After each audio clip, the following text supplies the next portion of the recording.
Good evening, everybody. I'm Lindsay Harrell. I am the president of the Hilton Head Island Concours d'Elegance and Motoring Festival.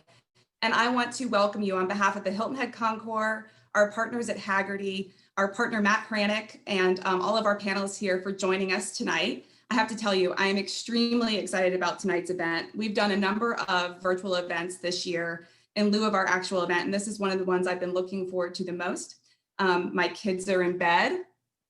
I've got a glass of wine, and I think this is the first time I've dressed up in a while. So I'm pretty excited about tonight's event, and just want to thank everyone for being here today to be a part of this. So just to give you a quick overview real quick of the history here with Matt.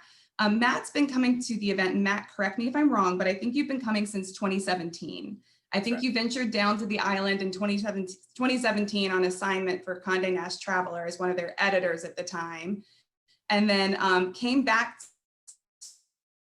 to see us again in 2018, both kind of pulling double duty. I think you were again on assignment for Condé Nast Traveler, and you were starting to work on your new personal project, a follow-up book to your first book, A Man and His Watch, and you were working on A Man and His Car. So you had asked about shooting some cars at our event before you came down. We said, sure, not a problem. We didn't quite realize you would be asking us to shift cars around during our award ceremony at the Concours. But you know what? It was good fun. I'm really glad we helped pull it off, because I think if anyone's seen the book yet, the results are clear.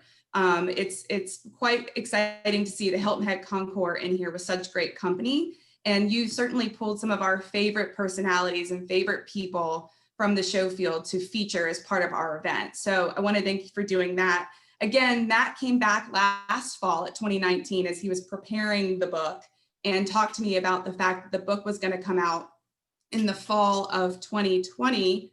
And we talked about, oh my gosh, how perfect timing for our event. We could do autograph signings. We could have cars on display from the book.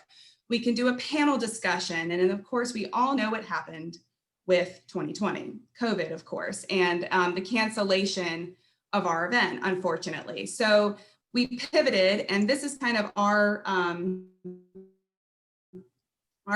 telling COVID, you know what, you're not going to stop us from talking about some cool cars. So we put this virtual panel together with some of the men that are featured in the book, and I'm going to introduce those men right now. So we've got, of course, Matt Hranek, who's the author of A Man and His Car, here tonight. We've got Ken Gross, who's joining us. Ken has been involved with our event for a number of years. He was our pinnacle collector in 2017, if I'm not mistaken. And I think, if I'm not mistaken, Matt, that's where you and Ken first met. Right. So then we've got Paul Ianuario, who's here with us. Paul's on our board. He's our chief judge. His Hudson is featured in the book. And Paul was actually our honored collector the year that Matt came and shot for the book. So that was really fun to have Paul included as well. Todd Crutchley is joining us. He's our island representative. He's one of our local exhibitors on Hilton Head Island.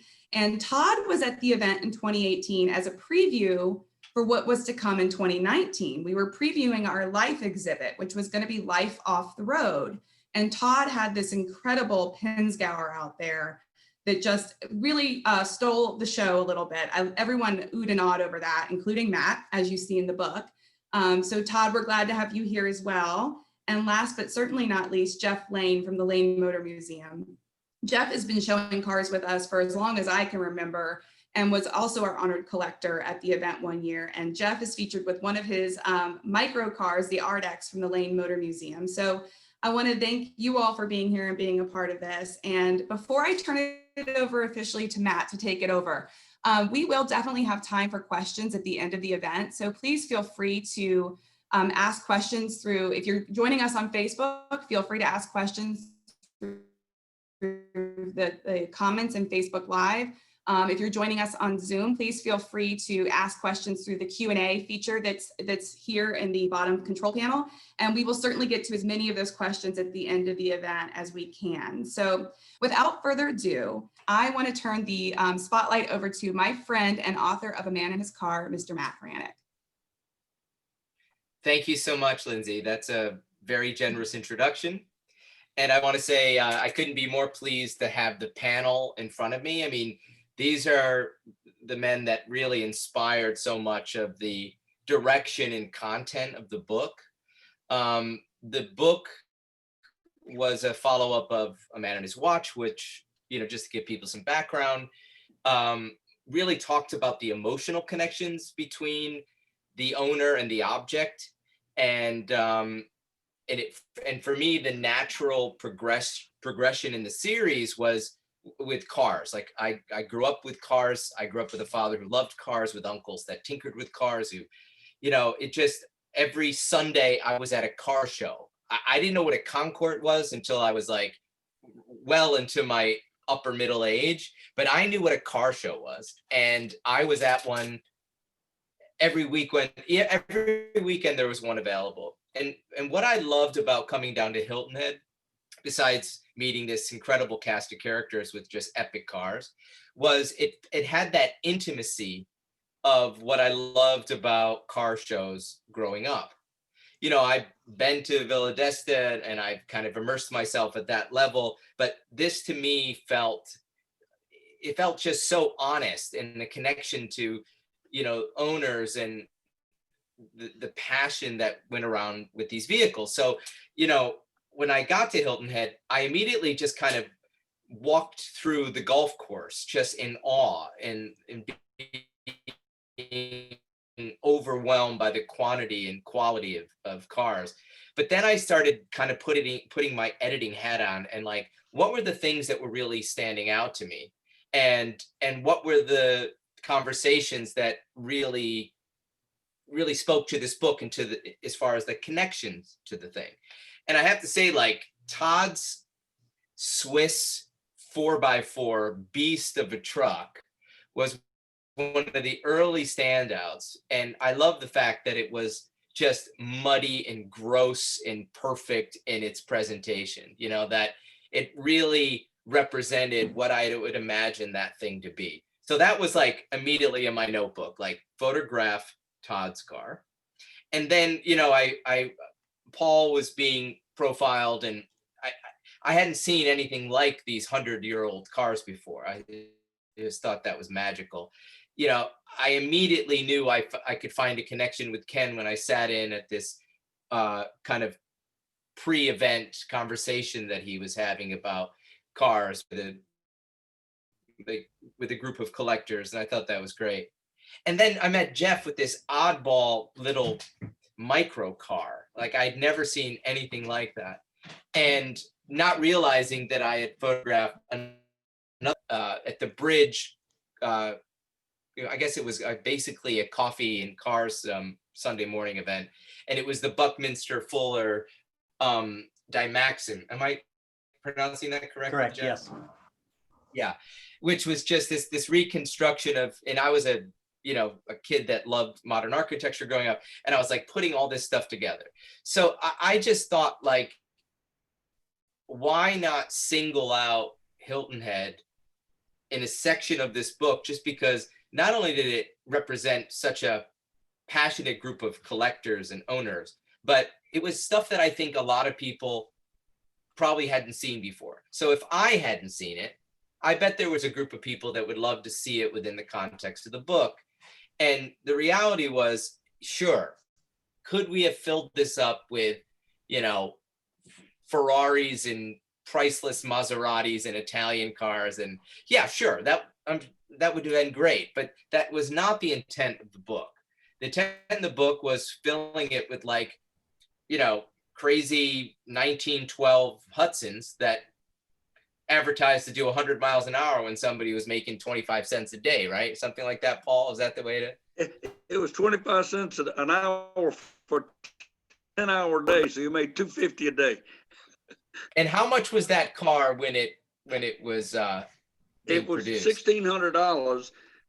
And there's a funny little tale goes on with that.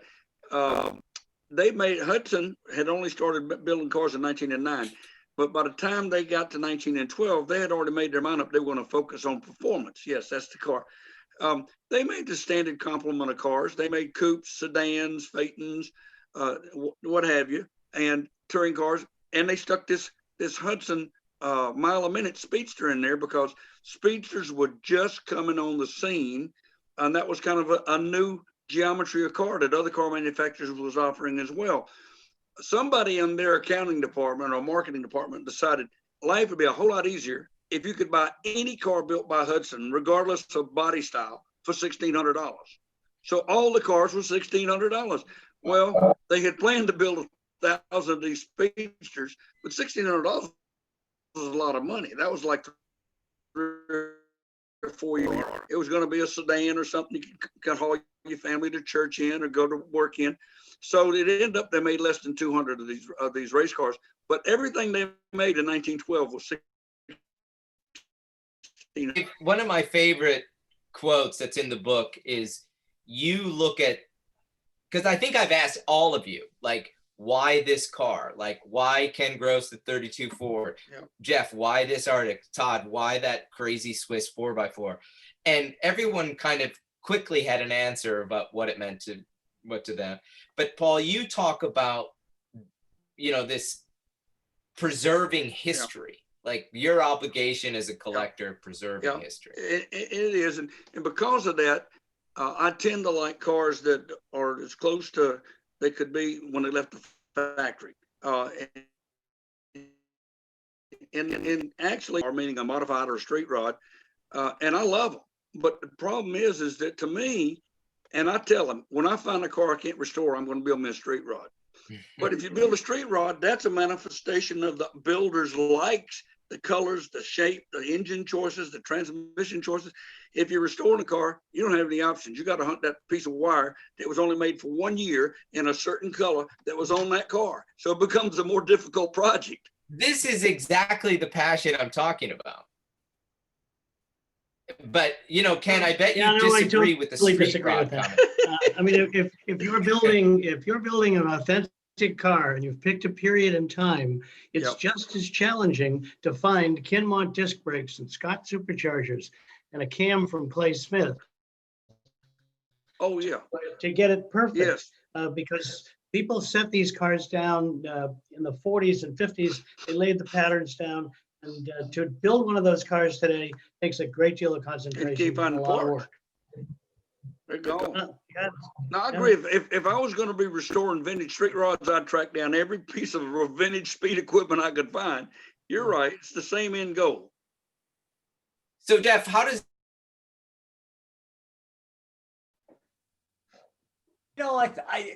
museums, every museum's different, but I think we have 500 plus cars. And so there's a lot of cars that we want to be, very much like they were originally, right? And there's some obscure cars. The Maxine's a great example of there's a lot of information out there, but there's a lot of misinformation, right? I have to say, here's an incredible shot of it. And that car was done in the 30s. So to say, is it exactly the way it was in 1933? It's like we made it as close as we could, but there's just a lot of lost information. So in the case of that car, you don't, it's different like with the Hudson where they had a factory and there's factory records now still, hopefully, I would assume. So it depends on a lot on the car. You try to make it as close as you can, but especially with obscure one-off or low-volume cars, there's very little information and sometimes almost none. Yeah. So Jeff, when you decided what cars to bring that year that I was kind of meandering around with my notebook and a camera, what was it about that Ardex three-wheeler? I mean, to me, I thought it was extraordinary because basically it looks like a bicycle, you know, more or less, or a pram that you would push a couple of toddlers around. Right. But you know, I don't know you very well, but just seeing the two cars that I think attracted me to the Jeff Lane experience. You seem to like oddballs. I like oddballs, and that's a major part of the museum is cars, you've never seen or heard of. We have, a significant microcar collection, probably 75 microcars. But, some microcars are, I don't know if common's a good word, like the BMW Isetta. Most people recognize that car. They kind of know what it is. A Messerschmitt's somewhat recognizable. But, the Ardex was an obscure French microcar that they built. We don't know how many copies, right? And they were made out of wood. So how many survived? Very, very few. And then they probably didn't build 200. So I like to bring things like that so people can see, the microcar thing was all the way from a BMW Isetta, which they made 250,000 of by a big manufacturer, to many obscure small manufacturers that maybe made a couple hundred cars and then just disappeared. So that was a good way to bring the Ardex. People have never seen it. As my girlfriend says, it's not even as big as a golf cart. And you're right, it does. It has bicycle wheels on it. I mean, it's a wood frame. It looks like somebody built it in their garage for I mean, that's what I love about, about the industrial design sensibility of the car. And but I see all these pristine cars there, and then all of a sudden you turn the corner and there's this Swiss Pinzgauer yellow and green beast. Hadn't seen a hose or a sponge as far as I could tell, and just like, and that's what I loved about it, and I just was so taken aback by the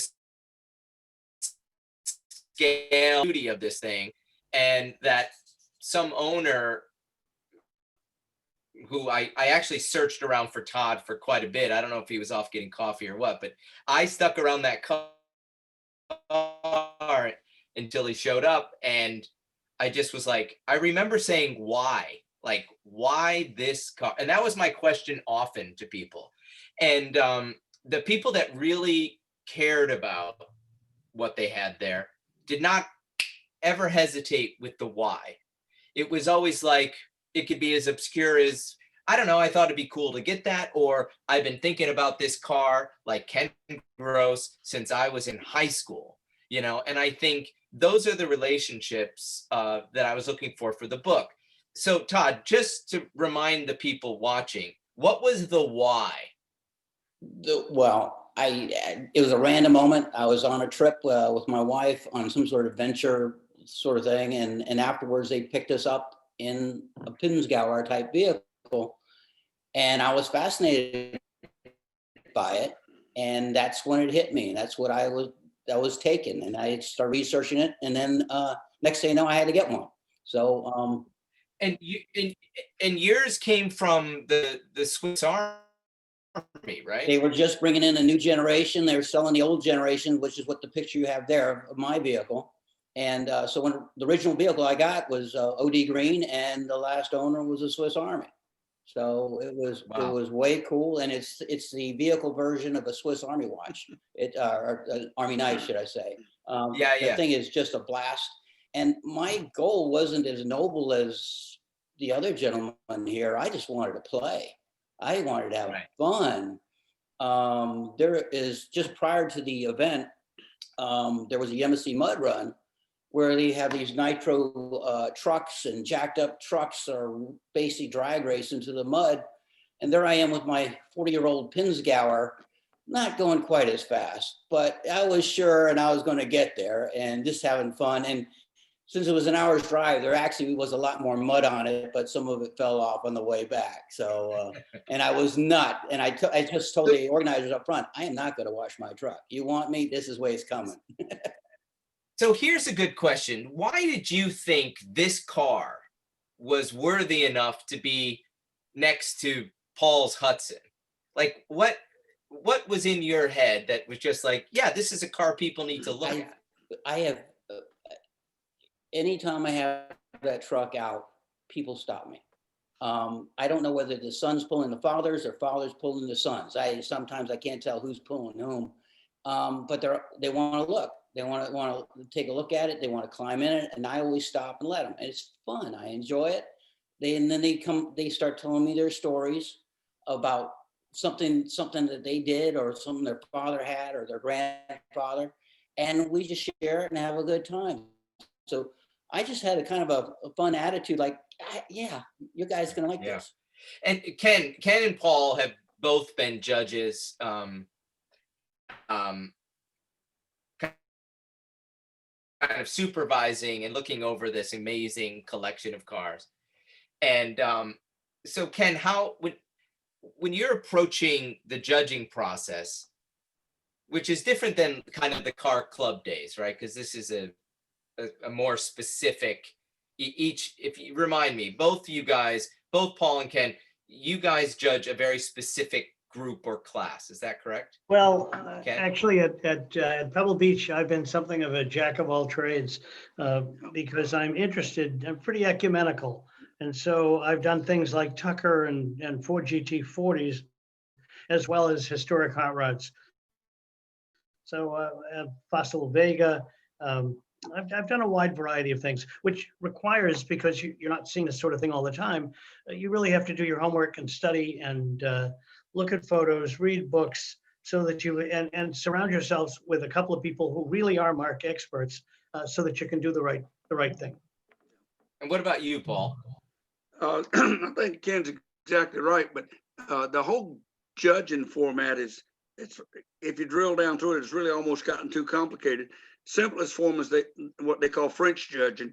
The judges simply walk by and look at it and how does it sit and what are the aesthetics, what's the geometry, it's the color work with that particular design. Then you have a 10-point judging. You have 100-point judging, which is what we use at concours. You have 400-point judging for the Antique Automobile Club of America. And if you're doing international registry judging, that's 1,000 points. So you got to be familiar with all the different judging schemes. We use the traditional concours judging format of 100 points at Hilton Head. And as Ken says, you won't have a few mark specialists, but the truth of the matter is nobody knows everything about every car. If they say that, you just don't even need to be listening to that person. But they usually know one or two marks very well. Maybe they've restored one or studied them. I was an engineer for 40 years in the automobile industry. And so I was always interested in how things were done and the types of materials that were available. So what I did that prepared me to be a master judge, and I didn't even realize I was doing it, I studied the standards of workmanship and materials available decade by decade. So for instance, if I'm, and I was the curator of the BMW Museum for 20 years. So for some reason, I judge at Pebble Beach with Ken also. For some reason, I always ended up on the judging team, all things German. In fact, I've judged at Pebble Beach 18 years and never judged the same class twice. They call me a hole plugger. And we laugh at that. And what they mean is they can put me pretty near anywhere they need me, and I can deliver results. And I'll give you an example. For instance, if I'm looking at a car that was made in maybe the late 20s, and I'm checking under the hood for different things, and I see some Phillips head screws somewhere on the car, he's out of competition because they didn't even make Phillips head screws in 1934. And I'm looking at a late 20s car. So those kind of things help you to be a good judge, just knowing what was available in the time period when that car was built. Wow. So how much? Okay, so how much does bias and emotion, your own kind of like personal bias and emotion and like attractiveness to a vehicle, come into play when you're judging? I tell you, it shouldn't, but there's always one time when it does. If you end up with a situation where you've got 2 or 3 cars, all of them are perfect, what we call 100-point cars, and it's basically say a 3-way tie. What most chief class judges or chief judges tell their judging team is if you get to that point, you look them all over and you pick the one you'd like to take home with you. That's the one that ends up being the winner. I like that. And because at the end of the day, it's a very subjective thing, but you want to narrow it down to get any of the ones that's obviously wrong out of the equation. to just the very best to make that choice. And you really can't make that choice Yeah. unless you've got some ties. I think Unless we you're could, biased. I Ken, do I you think feel we the could same? add something to that if it's at Pebble Beach and in many concours around the world, they're using an ICJAG judging system. It originated with the Classic Car Club of America. ICJAG is International Chief Judge Advisory Group. And there are 3 points at the end of the 100 points, making a total of 103, where those emotional, Yeah. historical, provenance, impact, visual impact, all of those come down to that, Yeah. that 3 points that Paul was mentioning. And you often, certainly at Pebble Beach, you'll have a number of 100-point cars, but what will distinguish them at the end is how they fare against this 3-point scale. What I didn't actually ask everyone this question, so I'm gonna present it now. I'll start with Todd. What was your first car? And then we'll ask Jeff and then Paul and Ken. Todd. VW Thing, 1974. What's that? VW VW Thing. Thing. Yeah, Oh my God. 1974. What do you remember the color? Green. Perfect. Jeff? 1955 MGTF. Very good. So far, I'm on board. Paul? 1959 Reno Dauphine. Oh my God, I'm gonna have to Google that one. It was a little rear engine car, kind of attractive from the front, but from the side it looked a little bit bulbous in some areas. But it was a 4-cylinder rear engine car that ran a downdraft Solex on it. And of course, I was like every teenager back then. It didn't go near fast enough. So I made me an adapter to go from the mounting plate out of a Street L, out of some plumbing supplies that I got at the hardware store. And I put a SU Solex carburetor. I mean, it's like you run on an Austin Healey. It was an Austin Healey carburetor to replace that downdraft Solex. And man, it felt like I had another half engine in the back. So I had discovered I could do things to cars to make them fun. But that was a great car. Oh, that's amazing. Can't even find them anymore. So before I tell you about a first car, my mother had a Renault Dauphine, and and she had the Gordini kit on it. Okay. So That was great. Amadei Gordini modified a few Renault Dauphines, and people laughed at that car, but that sucker would corner, even though it didn't have a lot of horsepower. And I mean, I enjoyed driving my mother's car. Not many people can make that statement. The first car I bought, and not for very long, was a 1949 Chevrolet Convertible. I took all the chrome off to my parents' horror, lowered it by torching the front springs and putting lowering blocks in back, and drove it in my grandmother's driveway until I could get my license. How old were you then? 15. My parents let me buy it with my paper route money, and they didn't realize that I was actually driving it on the street. My grandmother came from Russia. She spoke very little English. She thought it was fun that my grandfather had passed away. They had a big house with a long driveway. So I taught myself to drive in the driveway and occasionally ventured into the street. But it was a lot of fun. That's a little bit harder for my daughter to do in Brooklyn, but I do encourage it. Jeff, let me just throw one out there because Ken's bringing back memories. My mom taught there were 6 children in my family. She taught us all to drive in a cemetery. She'd take us over and let us, she'd say, everybody here's already dead. You can't kill anybody. And we drive around. She'd say, stop, back up now, go right, go. And she taught us all to drive in the cemetery. That is a great idea. And what car was that she taught you how to drive? That was a 54 Chevy, 6-cylinder, 9-passenger Woody wagon. That was a transition year. They went from wood to decals. But I used to think that was the ugliest car you ever saw. But every time I see one now, I wished I had it. It was a great car. You never had problems getting people to double date or triple date with you because you had the passenger space for them. Oh my God.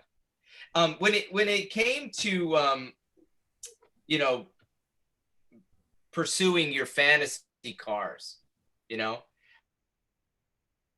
I mean, Jeff, for example, like I know you have this museum of stuff, but was there a fantasy car that you either are in pursuit of or you now own, or that you thought about when you were a teenager? Like, what was that?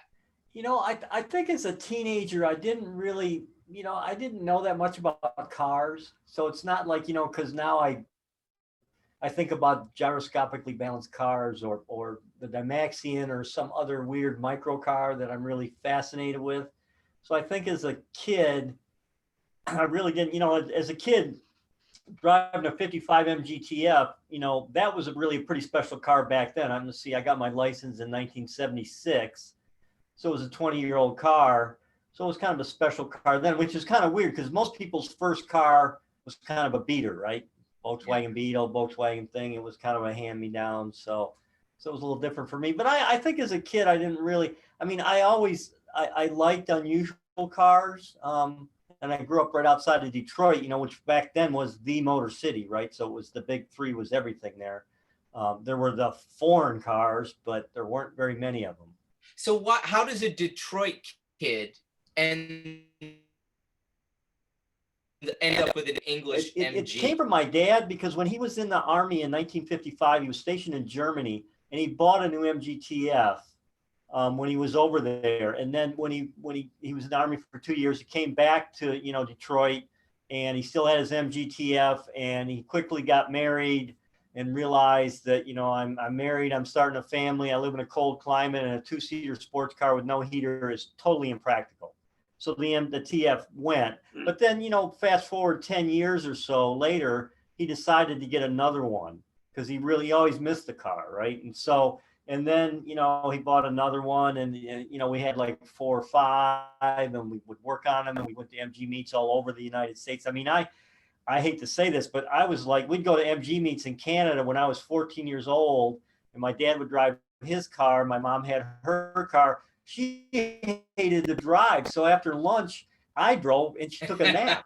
And we were out, you know, Ontario, in the middle of the road, you know, middle of nowhere. And, you know, we'd go through these little towns, but nobody really cared. Yeah. You know, and I mean, I knew how to drive because I learned to drive a dune buggy in a field behind my house when I was 12 years old. So it was like, no big deal. And the police probably just looked at me like, oh, he looks kind of young, but whatever, right? He's putting along in his old car. Who cares? That's so great. That's so great. And Todd, what about you when it came down to just the poster of the car on your wall growing up as a teenager? No, I would just say that mine hit with the Pinzgauer. I was not as much of a car guy. I love my VW. I had a history of VWs when I first started off. Just they're the beat up hand-me-downs kind of thing. But I hit my stride, and when I saw the Pinzgauer, and I said, I'm in. This is what I want. And that was my play toy. That was my fun. I took it hunting. I would around here, we don't have any mountains, so I just go in the marshes and just get dirty and muddy, and then go through the water, and then flood the engine, and then I'd have to push it out. So good. Ken, one of my favorite kind of quotes in the book is you talking about this character in high school.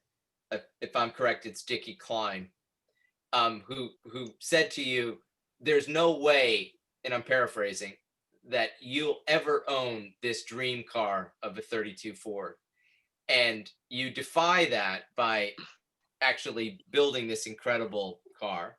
And at the end, I love that you said, like, well, I wonder where Dickie Klein is right now, because I'm behind the wheel of my 1932 Ford. What kind of pleasure comes from succeeding to own that dream car you had since high school? Well, getting that dream car was a long succession of twists and turns. I mean, you asked the question earlier about what was the fantasy, and maybe Dickie Klein had an undue effect on me, because I had 1 or 2 hot rods in high school, never a 32 Ford, but I took my 48 Ford to college, and when I got there, the guys who were really cool were driving Porsche 356s. So I lusted for one of those. They got the girls. They were the coolest people on campus, to my mind. So as soon as I got out of graduate school, I bought a Porsche 356. I went through a bunch of Morgans thinking, okay, this is the car that combines a modern car with an old car. And I was at a Morgan meet and a guy drove through about it years later, and I said it was like a group of English schoolgirls at a party, all these Morgan guys, and Sophia Loren walks through. And I thought, I've got to have one of those. So I sold everything and bought a 275 GTB. So my life has pretty much been, okay, there's the dream, try to have it somehow. But after the 275, I kind of went back to my roots with a 32 Ford. I've never regretted it. I just, I was in that car this afternoon. It was a perfectly warm day. And I get in it and I feel as though I'm a character in Henry Gregor Felson's book, Hot Rod. I'm Bud Crane. I'm looking at the instruments. I'm listening to the motor, and I'm looking for somebody to drag me. And that's never gone away. So, Paul, when was the last time you pulled that Hudson out for a drive? Oh, it's been a while now. I've got it rearing out. In fact, what I did was it started making some noise in the rear. And when I got it home after that particular meet, pulled the rear end out, and I found out I had it's got a long axle and short axle because the drive shaft's offset to one side, and the long axle side had cracked the keyway, and it needed a new axle. Well, you don't go to Napa to get those. So I went down to a truck repair shop and got a couple of old axles out of the junk pile. And a good friend of mine machined a new axle for me that was actually nicer than the one that came out of the car, and probably better metallurgy to boot. And so we're looking at it put together, and it had straight cut gears. That's all they had in 1912. And he said, sure would be nice if we had some spiral cut gears. Well, we messed around. He came up with a set of spiral cut ring and pinion gears that were exactly the right size. And so we've changed the rear end style completely over and put in new bearings and everything. And the rear end's coming back together now. And we dry assembled it this past weekend, and with nothing in it, just to make sure the tolerances right and everything fit. And it's just as smooth and quiet. I'm excited about getting it back on the road now. But so Paul, when you have a car like this, yeah, how do you choose a daily driver, and what is that daily driver? You know what? People laugh at me. I try to crank one up every couple of weeks and pull it out, and then I pull it back in. And I tell people the next one comes out, the one closest to the door. So, and I have my car spanned 1908 to 1972. And some days you get up and you're feeling like a sports car, and so you pick one out and drive it, or you're feeling like a 100-year-old car, so you pick one out and drive it. Or you want something that looks old and still drives pretty fast at highway speed, you pick a Model A Ford out. So it's good to have variety and choices. And being an engineer, to me, the whole thing about antique cars to me was like learning to think in reverse. Like you take something apart, very few things more, and the stuff wasn't preserved. Fords and Packards have a lot of stuff, but you take it apart and you say, why would you build it this way? Wonder how they made this part. What was it supposed to do? And by the time you get through going through and looking at it, you understand the car. For instance, on a straight 8 engine, most of them have got what they call a Siamese intake manifold. Means there's a baffle in the middle. And so if you got a 2-barrel updraft carburetor, one barrel feeds 4 cylinders, the other barrel feeds the other 4 cylinders. You balance all day long with the air screws. It's never going to get just right. You can get it pretty good, but never right. But if you really want to be right, you disconnect 4 cylinders and crank it up and set one barrel to run 4, and then you hook up the other 4 and the other barrel to run up. And you say, oh, that's the secret, but it's not written down anywhere because they didn't think they needed to write that stuff down back then about Siamese intake manifolds. You are making my head spin. It's a lot of fun. So my brother, he was always the handy one. He was the kid who could take the lawnmower apart, put it back together. And I was just the sort of aesthetic guy. Like I was like, it's not supposed to look that way. It's supposed to look this way.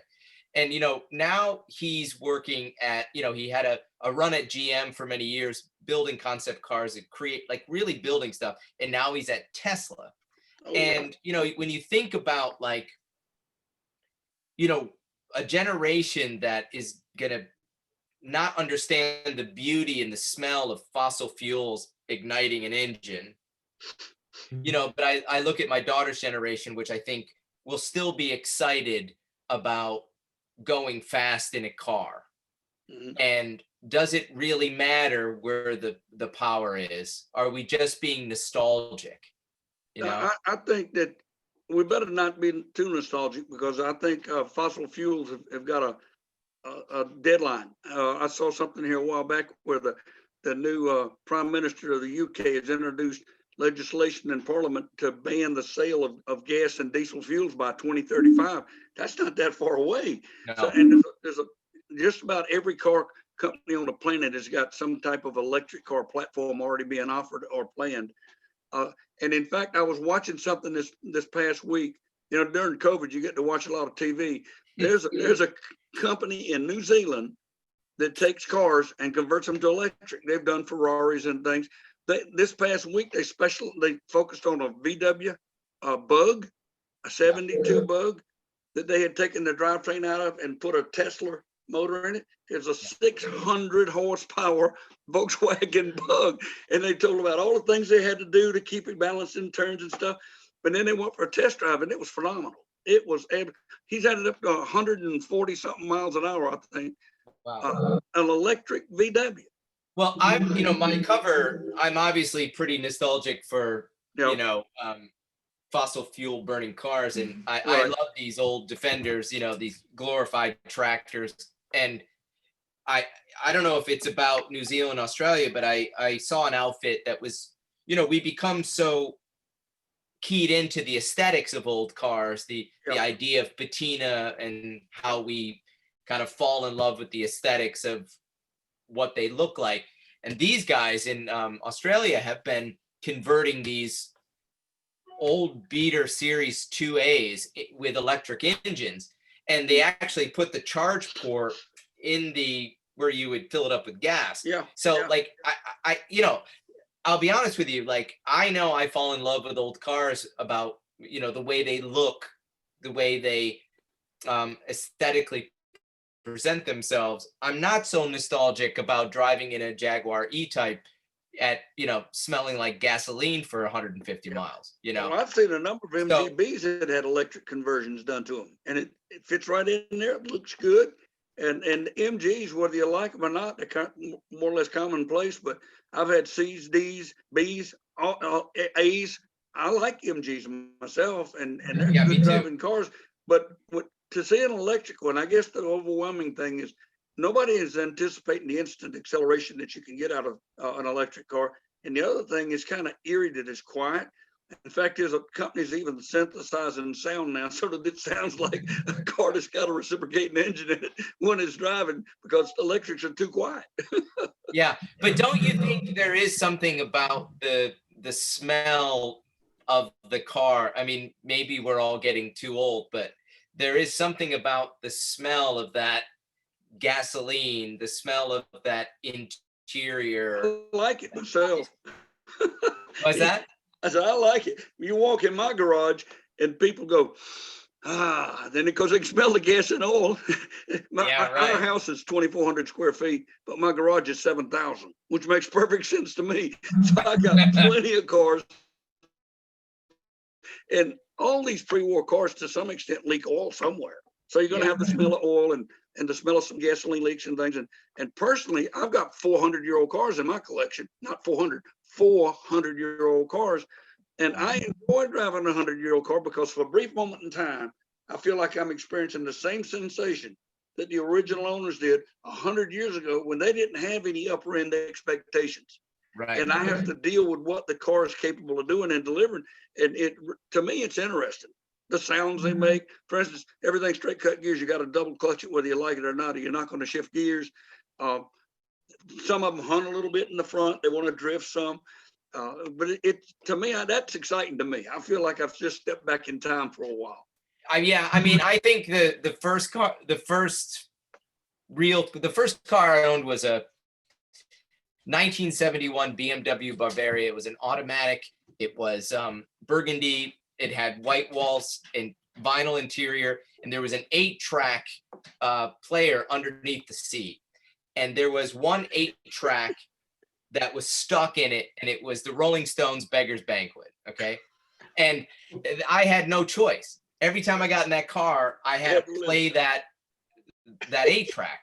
And now moving forward, when I buy vintage cars, I always like to listen to the music that I would imagine coming over the radio, which I think is essentially that same experience where you want to imagine yourself driving these cars in the time frame that they were made. And I don't know, that's the part that I think is so exciting about old cars.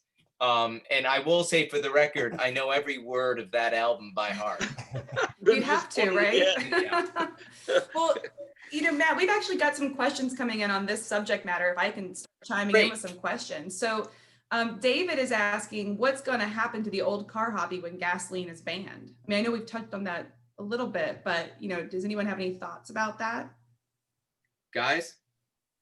There's possibilities. Hopefully there'll be some sanity about keeping old cars off the road completely. But there are, and this is a stretch, okay? But there are things, for instance, if you were to have your car on the National Historic Register, anything that's on the National Historic Register is under the protection of the federal government. For instance, if you have a house that's on the register and the roof blows off and you got to replace it, they'll actually help you replace the roof if need be, but it needs to be kept up to meet the cultural artifact specification. So if you had an old car that was on the National Register, what we could envision happening would be that the state of South Carolina, where I live, would get a list of all the cars on the register in that state, and they would be told these cars are under the protection of federal government. They're on the National Historic Vehicle Register, and you must make fuels and lubricants available to these cars so that the public can see them and enjoy them. And unless something changes with our new president, if a state wants to get federal funds for their projects, they have to comply with federal requirements.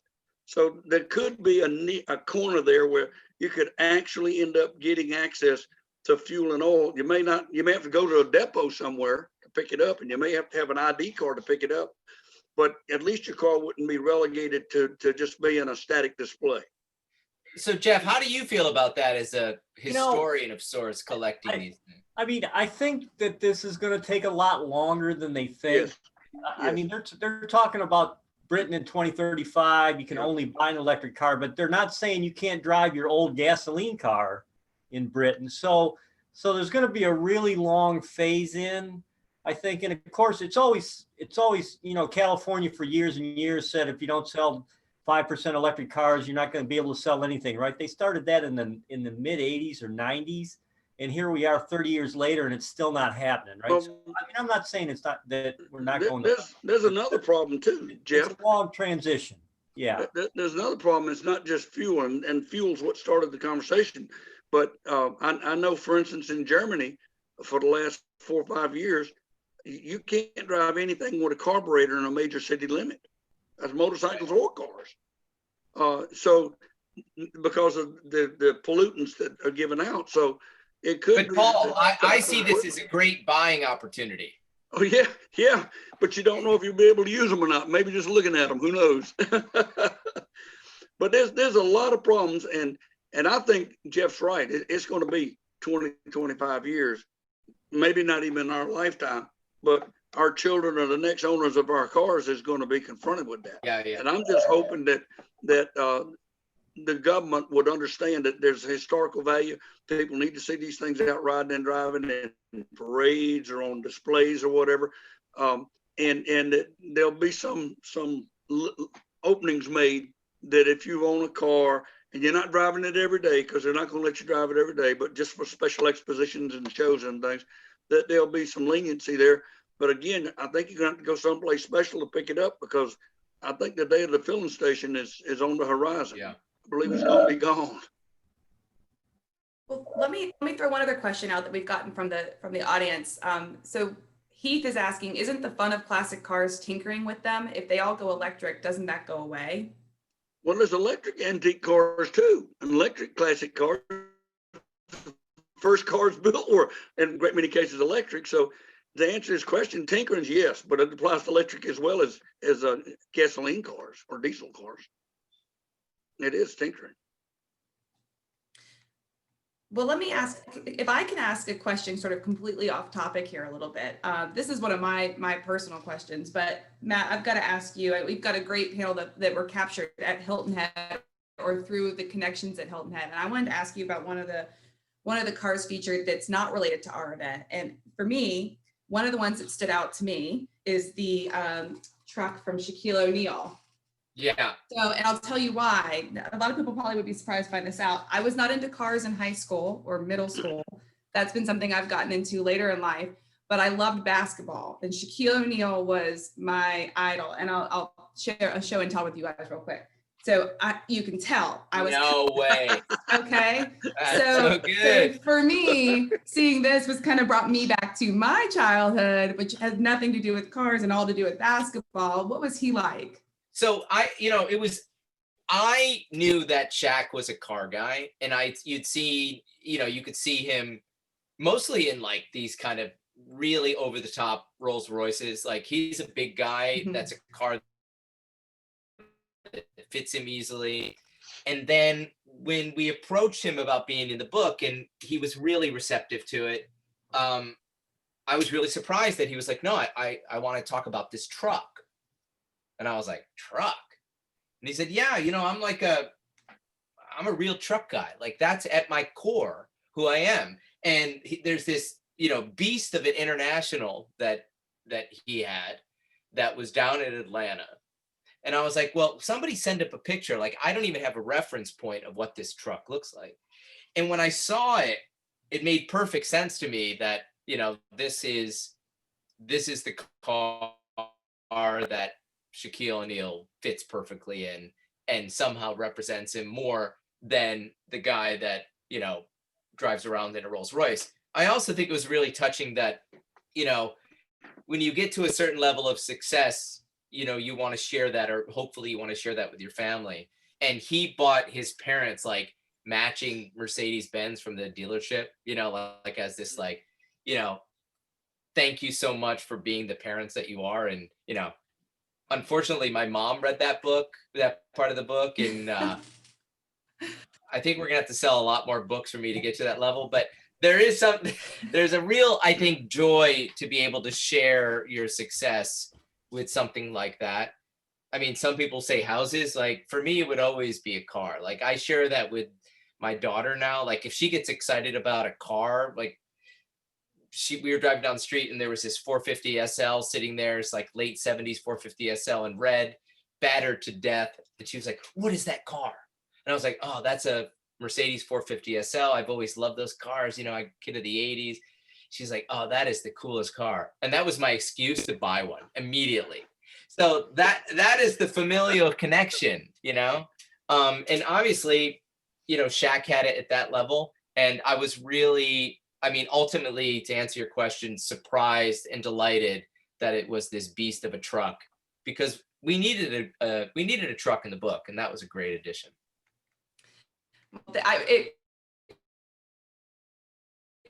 It obviously it struck a chord with me as my 13-year-old self went back to the days But of don't watching you think? basketball. But don't you think So, that's what it's thank about? you. Like, for me, my 13-year-old self had a poster of a 911 Targa, and I think I've said this before. It probably had a whale tail on it, and it was the epitome of 80s German sports cars for me. Like, I always, as a kid growing up in upstate New York with cousins with Firebirds, Corvettes, and Camaros, for some reason, probably because my dad was a European sports car fan. He had Triumph CR3, that I looked to Europe, and that poster on my wall will always mean everything to me in terms of how I ended up, with this Targa of my own.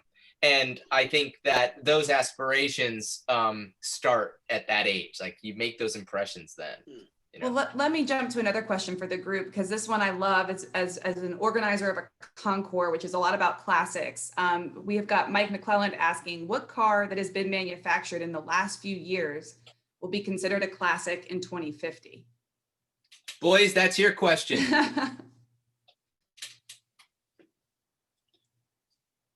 Anybody? Anybody? I'll take a whack at that. Yeah. That's the question, with all due respect to the guy who asked it. Everyone asks that question. And it's kind of like saying, what stock should we pick? Because we'd probably make a lot of money if we did it. There are a few common denominators that make a car valuable. It's fairly simple. They include things like limited production, exotic, speed, probably 2 seats and so forth. So you can, and I go back to limited production again, because if they make a lot of something, it's unlikely, unless it's 100 years from now, it will be worth a great deal. But that little list is one of the ways you can pick something. And you can do the obvious. You can look at rare Porsches, rare Ferraris, cars they only made a few of, cars that cost a fortune to begin with, McLarens. Those cars are going to be worth a great deal of money in years to come. But It's not rocket science. But don't you think it's interesting if you even look at Porsche, for example, like Porsche made a lot of cars. And I remember not too long ago that, you could pick up a Porsche 912 for $5,000 all day long. And now it's just exponentially more expensive. I mean, I'm not even talking about rare 100-year-old cars or rare one-offs. I mean, these cars now are just getting money that I could never imagine in my entire life that they would be commanding. And I think that is the kind of style trends. Think about the time and volume factor here. When I got out of graduate school, I paid $2,500 for a 1961 Porsche Super 90 that was a 4-year-old used car. And in June, I just bought the identical Super 90 for my wife. And I wish I could have just spent $2,500 on it. But the factor was more like 40 times what it cost in that era. So over time, as the sheer numbers of these cars diminish, even a somewhat mundane car can be worth a lot more money. And if you factor in a car that wasn't driven very much, low mileage, perfect care, and so forth. So well, if you think about Todd's the Thing, for example, like I always loved those cars. I grew up in upstate New York. There were a lot of those things running around. I talked to my brother the other day in LA, and I said, it could be fun to have one of those to kind of run around upstate New York, blah, blah, blah. He said, oh yeah, I just saw a great one restored. It was $35,000. And I was like, what? Like all day long, we could have picked those up in the penny saver for $500. So that's, I think, I always felt that buying cars is just like buy the thing that you love and be like Jay Leno and don't sell anything. But you kind of have it all when you're making it way too difficult, you guys. It's the memories you're talking about now. When my father bought a brand new Bronco, the poor guy, everybody in the family had put a dent in it. In the first 2 weeks, he hadn't even driven it yet. And at the time, I looked at the Bronco. I didn't think much of it. But if you have a Bronco now, people get excited. Who would have thought? And if you think now of the memories people will be having now, of the cars they have now, that was going to drive the value, 30, 40 years from now. So Todd, do I have to buy a Subaru Outback? Is that apparently? Matt, I think that if you're talking about air-cooled Porsches, if you lay real still at night, you can hear the price going up. It's crazy.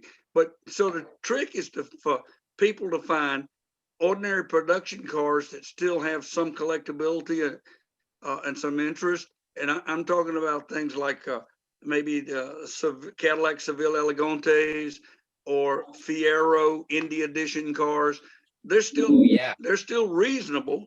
But they're going up. You can watch them. They're creeping up, but you can still find them. There's plenty of them out there, and they're reasonable, and they have a certain element of collectability. Unlike Porsches, for instance. I don't think there's any cheap Porsches anymore. No, but I also agree with you. I like these weird one-offs. Yeah. Like now, I would say on the East Coast, and I've seen this down in South Carolina as well, and is like these 90s Land Rover Defenders are now getting crazy money. Yeah. Crazy money. Or Toyota Land Cruiser. Go get one of those. I know. It's I mean, insane. unbelievable money. I mean, but so recently I just thought to myself, well, what's the next Land Rover trend? And you know, I always loved the first generation Discoveries, and I thought they were a really smart looking car. They still were a truck before they were luxury. And a buddy of mine had an early one that came in, and I said, you know what? I can't afford these $90,000 Defenders anymore, but that Disco is really appealing to me. And also, it was sort of the generation that I first identified Land Rover with. So I just felt like, why not buy that one, drive it, and then sit on it? And if it has value, great. If not, I know I'm enjoying this thing. And that's sort of a great way to go around buying something. Mhm. Yeah. Let me jump in with, oh, sorry, Ken, go for it. No, just going to say, to some degree, this phenomenon is happening. If you look at Radwood, people are interested in cars of the 80s and 90s. I mean, who would have thought? And yet there's a generation coming along, and for them, those were the cars. So it moves in waves. And right now, Radwood's really interesting because they're picking out cars that some of us older folk would never have been interested in, but there's a whole cadre of people who are excited about them. Yeah.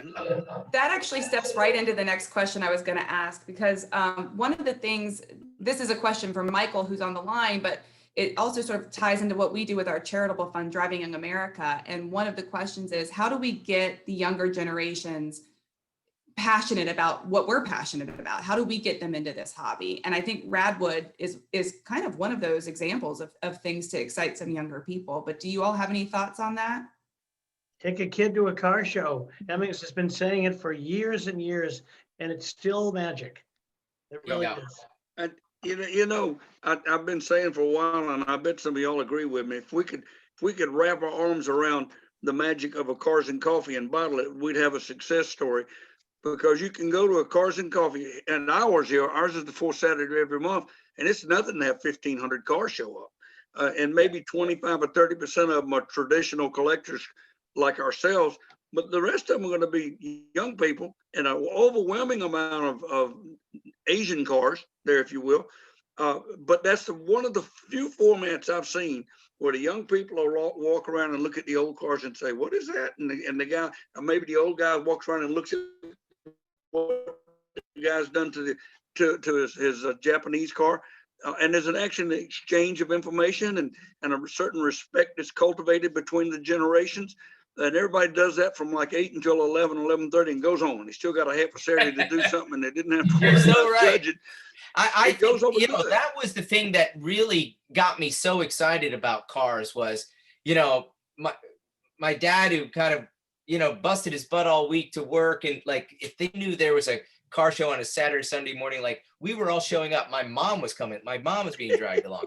And that's what I fell in love with. Mhm. And I think that I do that with my daughter, and just the exposure of the thing.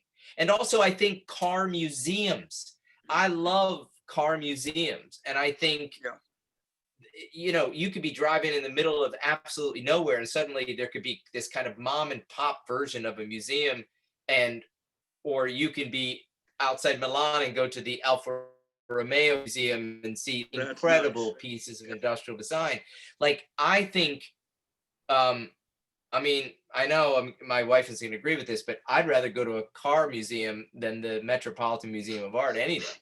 Well, you can combine those two genres by putting cars in art museums. And I've done 13 exhibitions of cars in art museums, not all of which have been frightfully expensive cars. And you get the art aficionados and you get car people meeting together, talking and admiring automobiles. So I'm all for that. Yeah, and you don't have to be quite. And I love Ken's art museums. In fact, I've been fortunate enough to have one of my cars in one of his art museum displays. But the thing that I look for in a museum is I don't want the cars to be overpowered by the building or anything. I like the exhibits to stand out on their own. I wrote an article that was published some years back. It was called 6 Attributes of a Great Car Museum. And in July of that very year, I went down to the Barber Museum in Leeds, Alabama, and I walked in and I said, holy Christ, I could have written the whole article just about this one museum, because you go in, all the concrete's polished, very plain, nothing's painted. The exhibits are standalone. They built a wooden crate, stencil it, got some straw, motorcycle sitting there like it was just unpacked. The exhibits don't fight with the building. The building complements the exhibits. And there's a lot of architectural incentives in it, the falling away stairwells and a glass cylinder in the middle that goes up and down. So it's an experience. And yet, from what I understand, that was the first museum that he did, but he did an outstanding job. So sometimes the museum itself can kind of draw you in, and it complements the vehicles. I actually would like, I want Ken, Paul's, and Jeff's, and Todd, if you have it as well. I want your car museum short list. I think people need to know where to find this stuff. I mean, Paul, to be honest with you, I'm immersed in this world, and I'm embarrassed that I've never been to that museum that you just talked about. You need to go. Honest to God, it's phenomenal. It's in Leeds, Alabama. The museum is so impressive. It's leased like 180 days a year by Porsche for their driving events. First time that I've got a good friend, Roger Manifold here, who was racing the race car manager for Mazda for 20 years. And he was a high speed race driver. He exercises the Collier collection down there. And he's a 200-mile-an-hour driver. And first time he got back from there, he said, have you been down to Barber yet? I said, no, sir.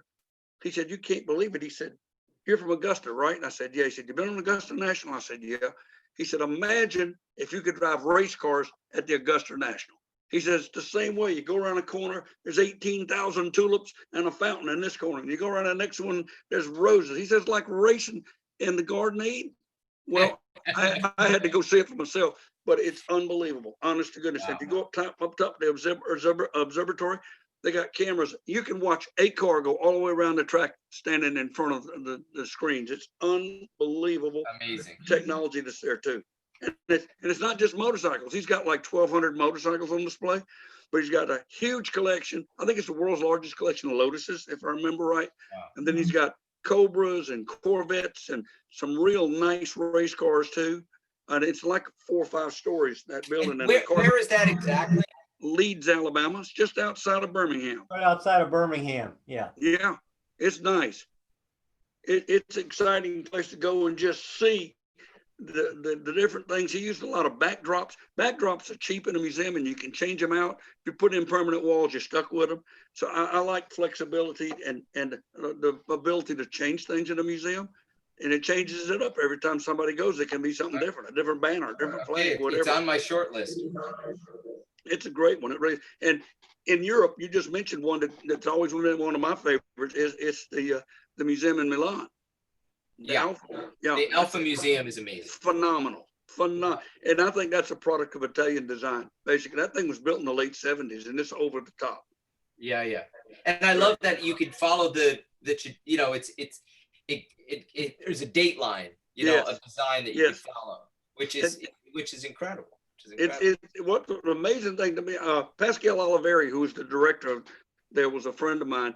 And one year after the Mille Miglia, he asked me, he said, can you stay a few days and come with me back to Milan? So I went back with him. And he had his whole staff in there, and it was really fabulous because I was with BMW at the time. I never realized there was such a close parallel to BMW. They were both small companies, both basically family owned, both aviation. They were both into airplane engines and all, both focused on performance more than high quantity production. The only thing was they got to keep most of their stuff. They got a lot of like the 4-engine car and stuff like that that's still there on display, and BMW's was all bombed out and destroyed. Damn. There's a lot of history there. That. Yeah. Lindsay, is there any more questions? There are. We're not going to get through them all because we're over an hour here, but I'll let me shoot one more to the group, and then Matt, I'll finish up with one for you. But for the group, what is your one car that got away that you wish you had owned? Good question. You're asking everybody? Everybody. I'll tell you, I have to give you a thumbnail just to kind of, I had that question asked one time at the Hershey Elegance, It went around the table. They wanted everybody to talk about the one car that got away. And when it got to me, I was down there at the end and I said, I can't tell you about the one car, but I can tell you about the two cars. And basically, when we were living in France by accident, and this is a story that takes too much time for tonight, but I found a 1930 Mercedes SSKL, one of the few that's ever been found. And it was in a Quonset hut. And while I was trying to go back and forth to verify the numbers and all, because I said, no, this kind of stuff, somebody's put this thing together and they found a stupid American, it got away from me. But when I went, the man was genuine. He said, I can tell you're upset. And I had the money with me. He said, so I'll sell you another car for the same money. And I said, what? And my wife and children were with me, and it was a 2-passenger car. It was a 33 Alfa Mazda. And we cranked it up, run down the road wide open, came back. He said, you can have it for the same money. And I said, no, I had my heart set on a Mercedes, but thank you. So in 1 week, I lost a 30 SSKL and a 33 Alfa Monza. And both those cars are in the millions. Where was that? Where were these cars, Paul? That was in Sorigny, France. I lived in France. I worked for Michelin for 20 years. Where were you living? I was living in Jouy-le-Tour, a little village just outside of Tours. What year was this? 1977, 78. Holy cow. Crazy, That's isn't a it? damn good story. Well, people say, well, you found them. And luckily, I took pictures. So I got the pictures. I could show them so I can verify that I did find them. But the way I sleep at night is I say, well, I found them. Some people never even see them, but I at least had the chance to find them. I just didn't snap them up quick enough and they got away from me. Oh, God. So that's the two that got away. That's amazing. Yeah. Anybody else have one that got away? I'll tell you one. I think sometimes you can overthink things. And while the car I will mention is not as exotic as an SSKL, about 35 years ago, I guess it was about that, I wanted to buy a Porsche Speedster. And I was offered a car that was owned by Calvin Klein. And we looked at it. It was very, very nice. It was not terribly expensive. And the numbers didn't match. And in those days, I thought, like a lot of enthusiasts, you really don't want a Porsche that's not a matching numbers car. Somebody changed the engine. It was a bit different and so forth. So I passed, and I've regretted it ever since, because an engine's an engine. And today, it really doesn't matter so much with Porsche aficionados. And not to mention the fact that it had a famous owner at the time. So I've always regretted that Porsche getting away. Was that on the East Coast at the time? It was, Yeah. yeah. I was living in New York at the time, and it was the car was on Long Island. It was owned by at that time it was owned by Tony Singer, the art dealer, and it just I wouldn't have think twice today, but Older and those days wiser. I hesitated too much. Yeah. Well, Matt, Jeff, or Todd, do you all have one that got away? Mine is just that original VW thing. I sold it because I thought, well, whatever. I sold it and I wish I didn't. And I to this day, I had it in my parents' barn for the longest time, but I wish I never let it go. Yeah, that's where all those things end up. Yeah.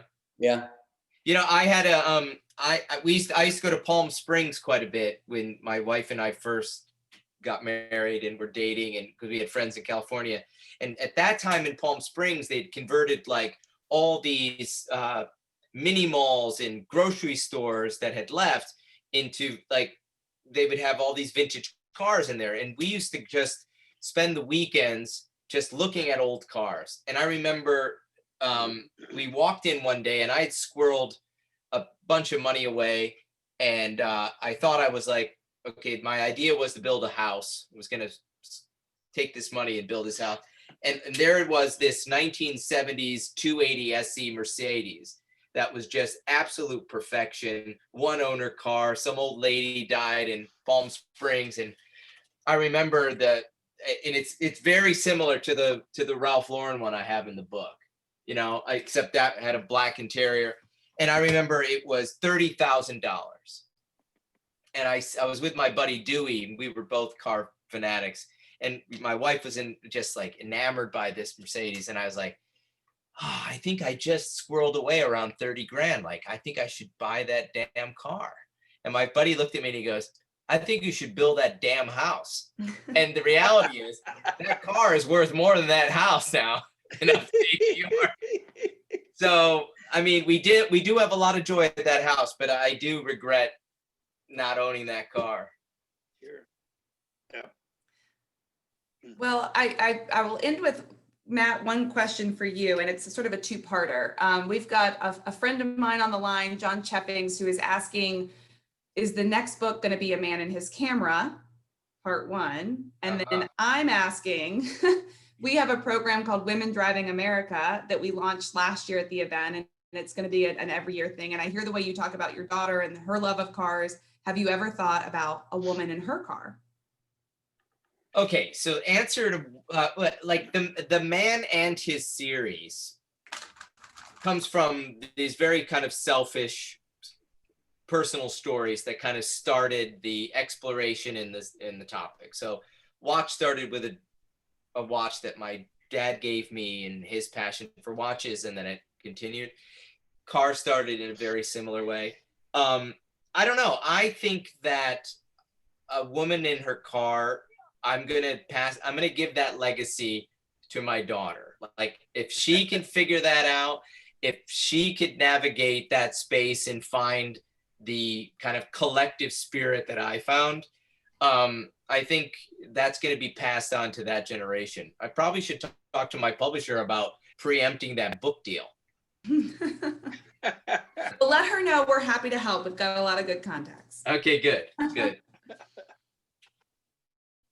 Well, Matt, any final words from you before we sort of close out here? I mean, I could sit around and talk to you guys for hours on end. Like, I'm never not interested in like these conversations. I think I feel so privileged to be able to be invited, first of all, down to Hilton Head and experience this firsthand. And, you know, I can't wait until the next one. And I can't thank everybody on the panel, and also Lindsay, your support and getting me down there, to be a part of this project that really comes from a really honest place, and a place of storytelling and passion. And, you know, why not have it be more conversations about cars anytime?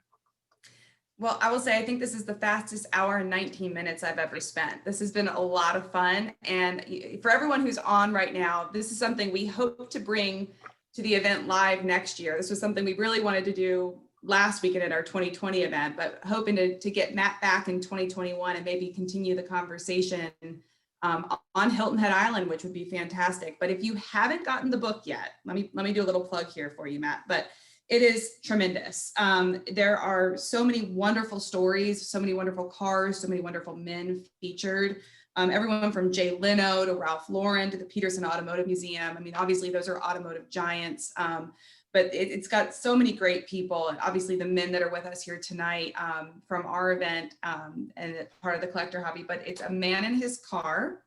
And if you haven't already seen, Matt's publisher is offering a very nice discount to all of us. It's 20% off. So that's available through the 10th, so for a couple more days, and it's Concours 20.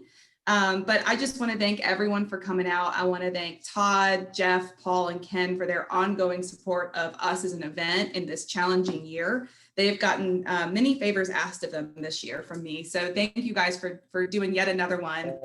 This has been so much fun with you on this and putting this together with this great panel, great group of people that we love at the Hilton Head Concours.